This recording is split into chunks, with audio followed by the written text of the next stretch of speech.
Assalamualaikum warahmatullahi wabarakatuh. Halo semuanya, pada video kali ini saya dari kelompok 4 akan menjelaskan hasil dari PBL kita untuk study case paper ID. Di mana study case ini kita diminta untuk menganalisis penipuan yang terjadi pada perusahaan. Nah, sebelumnya saya memperkenalkan kelompok saya, di mana anggotanya yang pertama ada Davilinda Syahira, dan ada saya sendiri, Evan Ria, kemudian ada Dimas Khairunisa. Kita akan menjelaskan bagaimana proses dalam mengerjakan study case ini. Baik, sebelum kita masuk ke materi utama, di sini saya akan menjelaskan terlebih dahulu tentang produk Fast Paper ID. Di sini kita berfokus pada 6 poin utama ya. Yang pertama ada objective problems. Nah, di sini ada 3 permasalahan. Yang pertama yaitu terkait dengan peningkatan transaksi penipuan yang menyebabkan kerugian pendapatan. Lalu yang kedua ada berkurangnya kepercayaan pelanggan akibat insiden penipuan. Yang ketiga ada kesulitan dalam mengidentifikasi hubungan mencurigakan antara pembeli dan penjual. Nah, untuk solusinya kami punya dua poin utama. Solusi yang pertama yaitu terkait dengan implementasi sistem deteksi penipuan canggih. Kita menggunakan analitik data, machine learning dan query SQL untuk mengidentifikasi dan mencegah adanya transaksi penipuan. Lalu yang kedua yaitu terkait dengan pengembangan visualisasi dan dashboard yang tujuannya untuk memantau terkait dengan real time dan insight. Nah, untuk key metricsnya di sini ada 5 poin utama. Yang pertama yaitu terkait dengan jumlah transaksi penipuan yang terdeteksi. Yang kedua ada pengurangan kerugian pendapatan akibat penipuan. Ketiga ada peningkatan skor kepercayaan dan kepuasan pelanggan. Keempat ada jumlah interaksi pengguna yang diberi flag. Kelima yang terakhir ada akurasi dan presisi algoritma deteksi penipuan. Selanjutnya kita punya di metodologi, metodenya gimana? Di sini ada 6 poin ya. Yang pertama yaitu kita melakukan pemodelan bisnis dan analisis alur penipuan. Yang kedua kita melakukan pembersihan data dan rekayasa fitur yang menggunakan Python. Yang ketiga ada analisis data eksploratif, kita menggunakan EDA. Lalu yang keempat kita menggunakan query SQL lanjutan dan prosedur yang tersimpan. Yang kelima kita ada analisis penipuan lanjutan dan insight jaringan, kita menggunakan Python. Dan yang terakhir kita ada visualisasi menggunakan Tableau. Nah, untuk user segmentnya ini siapa aja? Yang pertama kita ada tim monitoring fraud, yang kedua ada analis data, yang ketiga ada manajemen, dan yang terakhir sudah dipastikan ada pelanggan. Nah, untuk bisnis benefitnya, di sini ada 4 poinnya. Yang pertama yaitu pengurangan kerugian finansial akibat penipuan, yang kedua peningkatan kepercayaan dan loyalitas pelanggan, ketiga ada efisiensi yang meningkat dalam proses deteksi dan resolusi penipuan, terakhir ada kemampuan pengambilan keputusan berbasis data untuk manajemen.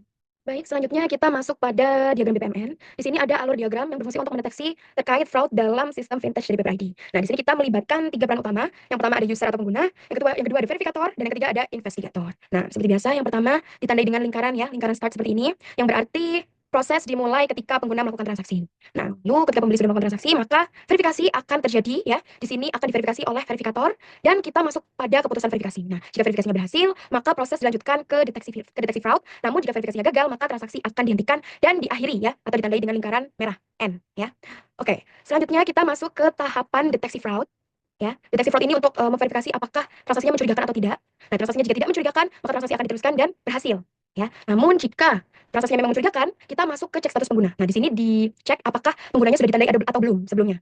Nah, jika penggunanya sudah ditandai sebelumnya sebagai mencurigakan, maka transaksi akan langsung ini ya, akan langsung diteruskan ke investigasi dan resolusi fraud oleh investigator. Namun jika penggunanya tidak pernah ditandai, maka transaksinya akan sukses dan berhasil ya, ditandai dengan lingkaran hijau di sini. Nah, ketika pengguna yang sudah pernah ditandai masuk ke alur investigator, di sini jika investigasi menemukan bukti fraud, transaksi dibatalkan dan dianggap gagal atau diakhiri dengan lingkaran merah di sini. Namun jika tidak ada bukti fraud, maka transaksi akan diteruskan. Nah, dan transaksi sukses dan transaksinya pun berhasil. Seperti itu. Lalu selanjutnya kita masuk ke alur proses.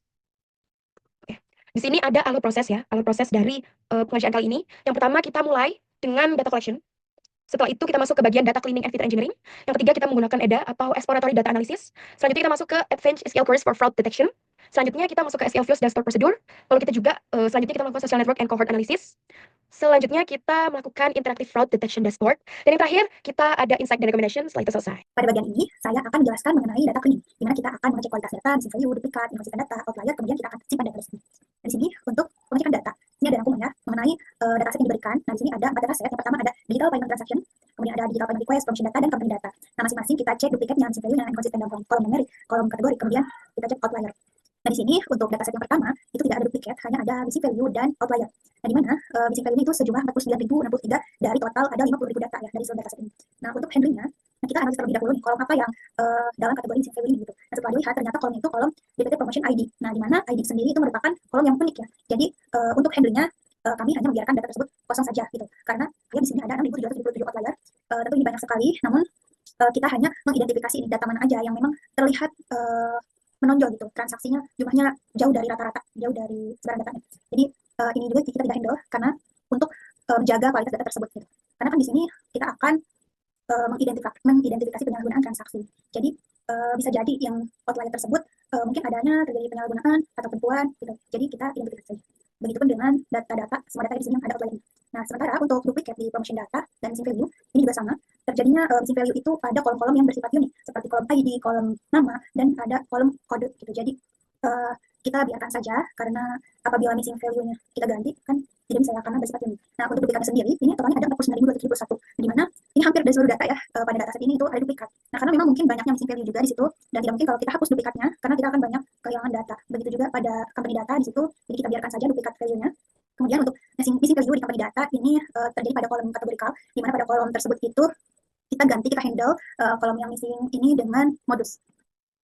Nah, setelah kita melakukan data cleaning, kita simpan datanya, kemudian kita melanjutkan ke fitur engineering. Nah, di sini berarti kita akan menambahkan fitur-fitur untuk analisis lebih lanjut gitu. Yang pertama ada buyer-seller relation score. Nah, ini menghitung skor hubungan buyer-seller atau jumlah transaksi, di mana nanti outputnya itu merupakan ada suatu kolom yang bernama buyer-seller relationship score yang menghitung jumlah transaksi. Kemudian ada transaction frequency matrix. Nah, ini menghitung interval antara transaksi per buyer ID, juga mengidentifikasi burst dan gap. Nah, ini form-form dihasilkannya. Kemudian untuk promotion exploitation indicator, ini menghitung jumlah penggunaan kode promo untuk setiap user dan menandai eksploitasi. Jadi ketika suatu user itu menggunakan lebih dari satu kode promo ya, maka itu kita tandai eksploitasi. Nah, ini merupakan kolom yang penyebabnya.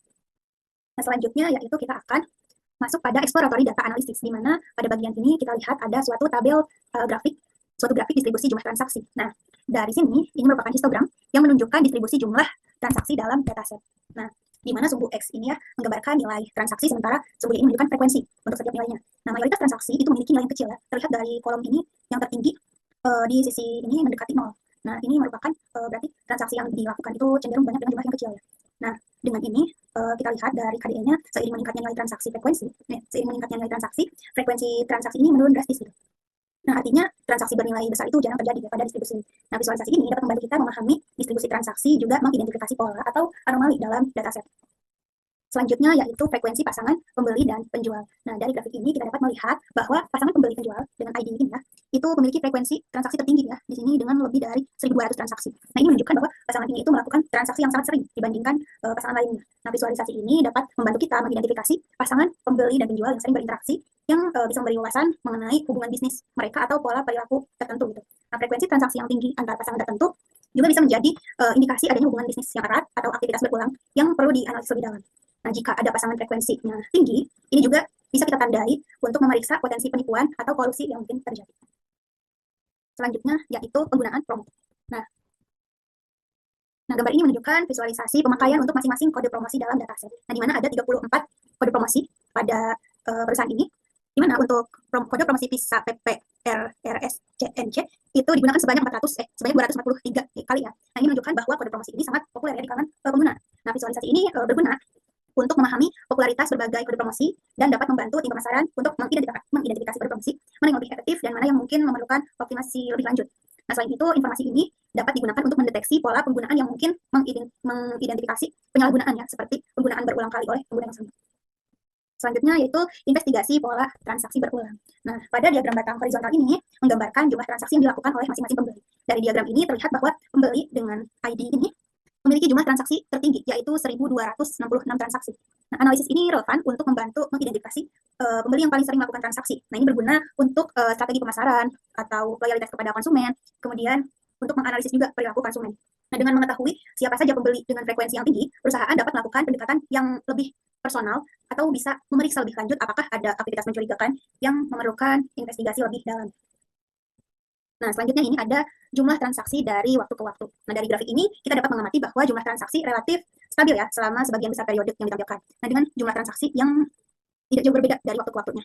Nah, namun di sini terdapat lonjakan yang signifikan, yang sangat mencolok di sekitar bulan April 2023 ini, di mana jumlah transaksinya meningkat tajam sehingga hampir mencapai di sini 20 miliar ya, 2,0 LE10 itu 20 miliar. Nah, lonjakan ini tuh mencolok gitu. Nah, setelah lonjakan ini jumlah transaksi kembali stabil gitu ke yang lebih rendah seperti sebelumnya. Nah, lonjakan tadi merupakan hal yang paling harus kita identifikasi. Kenapa terjadi peningkatan mendadak gitu dalam jumlah transaksinya. Nah, ini dapat dianalisis untuk memahami penyebab lonjakan tersebut, gitu, apakah disebabkan oleh promosi besar-besaran atau peningkatan aktivitas penipuan atau faktor lainnya. Nah, identifikasi penyebab lonjakan ini sangat penting untuk pengambilan keputusan dan strategi bisnis di masa yang akan datang. Selanjutnya yaitu graf jaringan pembeli penjual. Nah, di sini ada node, di mana node merah ini menggambarkan pembeli, node biru itu menggambarkan penjual, dan warna abu-abu ini merupakan garis penghubung dari node tersebut gitu. Nah, kita lihat ya, garis abu-abu yang menghubungkan node-node ini menunjukkan transaksi antar pasangan pembeli penjual. Nah, semakin banyak garis yang menghubungkan kedua node ini, semakin sering berarti mereka bertransaksi gitu. Nah, hal ini membantu kita memahami hubungan antara penjual dan pembeli. Nah, di sini kita lihat ada node yang di dalam mendekati pusat lingkarannya, ada yang di luar. Nah, node yang sering berinteraksi itu cenderung ada pusat graf ya. Sementara node yang kurang aktif berada di pinggir. Jadi ini pembeli-pembeli yang jarang melakukan transaksi. Nah, Nah, selanjutnya ada aktivitas promosi dan mengidentifikasi penyalahgunaan promosi. Nah, di sini kita lihat ada jumlah pemakaian kode promo dan indeks pengguna. Jadi ini 0 sampai 600 ini mewakili pembeli gitu. Nah, kita lihat di sini bahwa rata-rata pemakaian itu banyaknya di satu ya. Jadi tiap satu kode promo itu digunakan memang satu kali. Namun kita lihat juga di sini banyak yang lebih dari satu. Berarti adanya penyalahgunaan ya kode promosi di mana satu user menggunakan lebih dari satu kali. Nah, ada yang tertinggi itu sampai 5 kali. Satu kode digunakan 5 kali oleh satu user gitu. Nah, itu penyalahgunaan ya. Nah, dari grafik ini kita lihat berapa banyak ya jumlah penyalahgunaan ini. Jadi dari seluruh total pengguna yang melakukan penyalahgunaan itu ada 39 orang. Nah, di sini kita bisa perusahaan dapat melakukan hal yang lebih spesifik kepada pengguna-pengguna tersebut agar tidak terjadi kerugian untuk perusahaan. Advanced SQL Queries for Fraud Detection. Yang pertama adalah Advanced SQL Query, Transaction Anomalies. Di sini sudah ada gambar yang dimana data tersebut memiliki 3.406 baris dan pada kolom repeated promo ID terdapat 102 baris yang terisi, yang sisanya tidak memiliki promotion ID. Dan selanjutnya di sini ada equipair. Equipair adalah rentang antara Q1 atau kuartil 1 dan Q3 atau kuartil 3. Di sini ada beli dengan metode pembayaran anomali sebesar 1.525 dan Visa sebesar 422, Tokopedia Credit Card sebesar 361, dan Tokopedia bisa 344. Untuk yang anomali lebih kecil itu pada BCA Manual sebesar 18 dan Papers sebesar 1. Kemudian pada tabel ini fokusnya pada beli Visa dan Tokopedia karena memiliki anomali yang lebih tinggi. Selanjutnya buyer seller relationship analysis. Di sini jumlah transaksinya atau jumlah total pasang pembelian dan penjual itu sebesar 10.352, yang mana semua baris memiliki nilai 0 transaksi untuk bulan terakhir dengan kolom total loss amount. Selanjutnya adalah promotion. Nah, di mana pada gambar ini terdapat 30.673 baris yang memiliki 4 kolom. Use count last hour, jumlah yang menunjukkan promosi dengan 1 jam terakhir. Tren waktu transaksi dengan menganalisis kolom transaction credit time, kita mengidentifikasi pola aktivitas seperti jam sibuk, hari, dan jumlah transaksi tertinggi atau kolom sini. Kolom use count last hour dapat membantu mengukur berapa sering promosi yang digunakan selama periode tersebut. Selanjutnya yaitu precious timing. Pada gambar ini data atau baris gambar ini adalah sebanyak 172 baris dan 3 kolom, di mana rata-rata jumlah transaksi dalam semenit adalah 3,34 dengan nilai minimum 3 dan minimumnya 5. Bagian besar transaksi bersekitar 3 hingga 4 dalam 10 menit. Menunjukkan pola pembelian yang konsisten di antara pembelian aktif. Tren harian, pola ini digunakan untuk mengidentifikasi hari dengan lonjakan transaksi yang mungkin terkait dengan promosi atau faktor eksternal lain. Dan selanjutnya flag user connection. Di sini digunakan untuk mendeteksi pengguna dengan tanda penipuan berulang atau yang masuk ke daftar hitam dan lacak interaksi mereka dengan pengguna lain. Dan untuk SQL views dan store prosedur yang pertama, SQL views ada fraudulent buyer seller pairs. Di sini adalah ringkasan hubungan antara penjual dan pembeli yang paling mencurigakan, termasuk frekuensi dan jumlah. Dan di sini kita hanya mengambil 10 pasang teratas berdasarkan total nilai transaksi yang diambil. Dan selanjutnya flag user and their transaction. Nah, di sini ada fraud status. Nah, di fraud status ini ada good pledge. Good pledge itu artinya jika pembeli dan penjual keduanya ditandai sebagai fraud atau user fraud X sama dengan 1, akan berstatus sebagai good pledge. Tapi kalau jika hanya pembeli yang ditandai sebagai fraud, itu statusnya adalah buyer pledge. Kemudian untuk yang penjual statusnya seller pledge. Yang selanjutnya adalah store prosedur. Only fraud report prosedur. Di sini ada beberapa kolom. Yang pertama kolom total fraud amount. Pada kolom itu digunakan untuk total nilai transaksi yang mencurigakan dari fraud amount. Yang flag user count adalah jumlah pengguna unik yang ditandai sebagai mencurigakan dan dari flag user. Kemudian specious buyer count adalah jumlah pembeli unik yang termasuk dalam pasangan mencurigakan dari specious count. Kemudian ada special seller count, itu juga jumlah penjual unik yang termasuk dalam pasangan mencurigakan dari special pair. Kemudian special pair adalah daftar pasangan pembeli penjual mencurigakan dalam format buyer dan salary dipisahkan oleh koma. Dan yang terakhir adalah automate promotion news. Di sini digunakan untuk mendeteksi penyalahgunaan promosi oleh pembeli dalam sistem pembayaran digital, mencatat informasi ke tabel log dan memperbarui data jika ada data yang terdeteksi baru. Oke, selanjutnya saya akan membahas mengenai social network analysis. Di sini tadi kita udah buat graf hubungan penjual sama pembeli tadi. Nah, kita identifikasi node sentral ya, atau pembeli penjual yang sangat terhubung, di mana berarti ada di pusat ini. Nah, kita tampilkan ada 10 top central nodes atau highly connected buyer seller, di mana nilainya itu 0,6 dan 0,64 sekian ya. Nah, di sini terlihat ada 10 pembeli dan penjual yang sering melakukan transaksi. Kemudian ada cohort analysis. Nah, pada visualisasi ini kita lihat ada top 10 suspicious buyer seller connection trends dari bulan ke bulan. Nah, di sini ada pasangan buyer seller, kemudian jumlah transaksi bulanan mereka ya dari 2022 bulan 12 ini sampai 2023 bulan 12.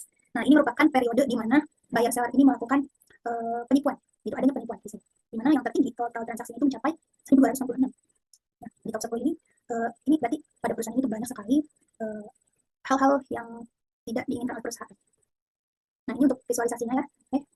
Nah, di sini untuk buyer seller yang totalnya, kemudian yang lainnya itu berada di bawah. Ini sangat bermanfaat ya bagi perusahaan untuk menindaklanjuti terkait. Ada insight generation. Nah, pada slide ini ada grafik batang atau bar chart yang dengan fraud terbanyak. Provider dengan fraud terbanyak dengan payment provide name yaitu dibeli dengan 24.312 jumlah fraudnya. Kemudian Tokopedia Credit Card dengan jumlah 39.560 itu adalah dua nama teratas atau dua nama tertinggi dengan fraud terbanyak. Kemudian untuk fraud yang paling sedikit itu ada pada payment provide name Permata sebanyak 4 dan Poco sebanyak 2.